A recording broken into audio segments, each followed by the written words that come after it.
আসসালামু আলাইকুম। পৃথিবীর যে যে প্রান্ত থেকে দেখছেন এবং শুনছেন সবাইকে শুভেচ্ছা জানাচ্ছি। আজকে একটু আগে একটা খবর দেখলাম, যে সেই খবরটি হচ্ছে যে ঢাকা বিশ্ববিদ্যালয়ের ভিসি পদত্যাগ করেছেন।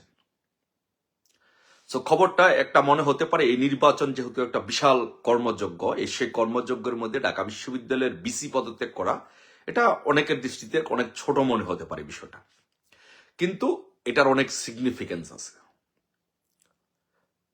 এটা অনেক, দিস ইজ ভেরি ইম্পর্টেন্ট। কারণ হচ্ছে যে এই মুহূর্তে নির্বাচনের দুই দিন আগে কেন ঢাকা বিশ্ববিদ্যালয়ের ভিসি পদত্যাগ করলো? ঢাকা বিশ্ববিদ্যালয় তো একটা বাংলাদেশের জাতীয় সংসদের পরের স্থান হচ্ছে ঢাকা বিশ্ববিদ্যালয়ের ডাকসুর সংসদের, এবং ঢাকা বিশ্ববিদ্যালয় যেই দিকে মুভ করে দেশ ও জাতি সেদিকে মুভ করে। এই মুহূর্তে কেন ঢাকা বিশ্ববিদ্যালয়ের ভিসি পদত্যাগ করলো? এবং শুনলাম কেউ কেউ বলছে যে ঢাকা বিশ্ববিদ্যালয়ের ভিসি পদত্যাগ করছে এবং উনি বিদেশে চলে যাচ্ছেন।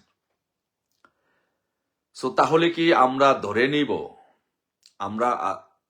আমরা যে নির্বাচন পরবর্তী সময়ে বা নির্বাচন হচ্ছে কি, কেউ কেউ বলছে যে আদৌ নির্বাচন 12 তারিখে নির্বাচন হওয়ার পরে বলা যাবে নির্বাচন হচ্ছে কি হচ্ছে না। নির্বাচন নিয়ে অনেক অনিশ্চয়তা। কেউ কেউ বলছে যে একটা মেটিকুলাস ডিজাইনের মাধ্যমে জামাতকে ক্ষমতা নিয়ে আসা হবে। কেউ বলছে যে নির্বাচনের 5 তারিখের নির্বাচনের দিন সারা বাংলাদেশে ব্যাপক পরিমাণ রক্তক্ষয়ী সংঘর্ষ হবে, রক্তপাত হবে। বিভিন্ন ধরনের মেকানিজম বাংলাদেশের এই নির্বাচনকে নিয়ে চলছে।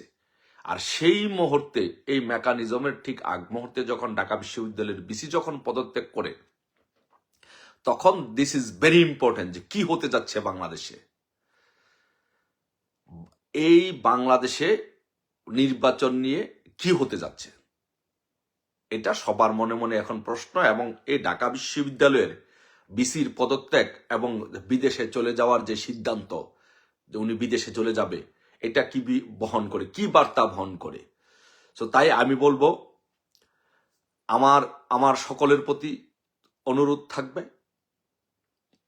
আমরা যেন যার যার জায়গা থেকে প্রত্যেকে, বাংলাদেশ আওয়ামী লীগের প্রত্যেকটি নেতাকর্মীদেরকে বলবো, যে ছাত্রলীগ, যুবলীগ, স্বেচ্ছাসেবক লীগ, শেখ হাসিনা সংগ্রাম পরিষদ সহ সমস্ত নেতাকর্মীদেরকে বলবো, প্রত্যেকটি নেতাকর্মীদেরকে বলবো, এই নির্বাচনে আমাদেরকে সকলকে অ্যাক্টিভ থাকতে হবে, ক্যাম্পেইন করতে হবে। No no vote, no vote, no vote, no vote, এই ক্যাম্পেইন আমাদেরকে সবাইকে চালাতে হবে। কারণ এই নির্বাচনে যদি অনেক পার্সেন্টেজ হয় ভোটের, তাহলে সেটি একটি বহির্বিশ্বে একটি গ্রহণযোগ্যতা পাবে না আওয়ামী লীগকে ছাড়া। বাট এটা একটা দেখানোর জন্য একটা ভালো আর্গুমেন্ট তৈরি হবে। তাই আমাদের যেটা করতে হবে, সারা বিশ্বের কাছে, আন্তর্জাতিক বিভিন্ন সংস্থাগুলোর কাছে, সবগুলো জায়গায়, এটা বাংলাদেশ আওয়ামী লীগ যে 50 থেকে 60% ভোটের নেতৃত্ব দেয় বাংলাদেশে, সেই বিষয়টাকে প্রমাণ করতে হবে। আমাদেরকে বিভিন্ন জায়গায় সেই মেসেজটা দিতে হবে। সেই জন্য আমাদের সকলকে যে কাজটা করতে হবে, যে সকলকে আমাদের যার যার জায়গা থেকে ঐক্যবদ্ধভাবে, আমাদেরকে কেউ যেন ভোট কেন্দ্রে না যায়, কেউ যেন আমাদেরকে ভোট কেন্দ্রে না যায়, সেই জন্য আমাদেরকে দায়িত্ব পালন করতে হবে। কেউ যেন আমাদেরকে ভোট কেন্দ্রে না যায়, সেই জন্য ক্যাম্পেইন করতে হবে। নো ভোট, নো ভোট, এই ক্যাম্পেইন আমাদেরকে সবাইকে করতে হবে। সবাইকে যার যার জায়গা থেকে দায়িত্ব পালন করার জন্য আহ্বান জানাচ্ছি। সবাইকে যার যার জায়গা থেকে no vote, no vote campaign করার জন্য অনুরোধ জানাচ্ছি। এবং সবাইকে বলছি যে সবাই নিজস্ব আত্মীয় স্বজন, বন্ধু বান্ধব, দলীয় নেতা কর্মী, সবাইকে যার যার জায়গা থেকে ব্যক্তিগতভাবে হোক আর যেভাবে হোক যোগাযোগ করুন, তাদের কাছে বার্তা পৌঁছে দিন, তাদেরকে সহযোগিতা করুন, ক্যাম্পেইন করুন।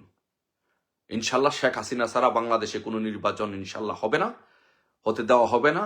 আর সেই নির্বাচন যদি ওরা গায়ের জোরে করেও ফেলে, 50 থেকে 60% ভোটের প্রতিনিধিত্বকারী রাজনৈতিক দল বাংলাদেশে আওয়ামী লীগ, তাদেরকে বাদে যদি একটি নির্বাচন, যেনতেন নির্বাচন যদি করে, তাহলে সেই নির্বাচন যেন সারা বিশ্বে গ্রহণযোগ্যতা না পায়, মানুষের কাছে যেন গ্রহণযোগ্যতা না পায়, সেই জন্য সকলকে ঐক্যবদ্ধভাবে কাজ করতে হবে।